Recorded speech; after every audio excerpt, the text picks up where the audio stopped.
Thanks for making your workspace more comfortable with Fellowes. Before we get started, take a look at your instruction sheet. It's also your drilling template, so keep it handy for assembly. First, let's make sure you have all the parts.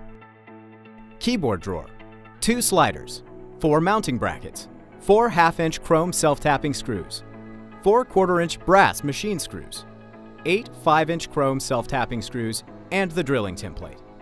What you'll need: a Phillips screwdriver, a power drill, tape, and a 3/32 drill bit. Extend one slider and align to the side of the keyboard drawer.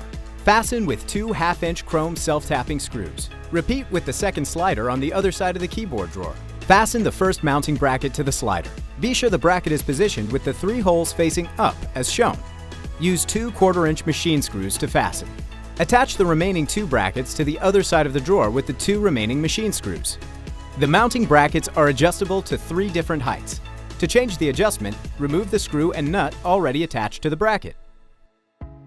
If you want the drawer to hang lower, reinsert the screw and nut to the lower hole. If you want the keyboard tray to hang higher, choose the higher hole. After installation, you can always make adjustments to the mounting brackets to get the best drawer position for your needs. Use the adjustment guide in the instruction sheet to select the best height. Use the drill template to know where to drill under your desktop. Lay the drill template flat on the underside of your desktop. Make sure the dotted line edge is flush with the edge of your desk. Use tape to fasten the drill template temporarily. Locate the 4 reference points on the template and drill 4 holes there. Be sure not to drill through the top of the desk. Use the 4 longer chrome self-tapping screws to attach the drawer into the 4 drilled holes.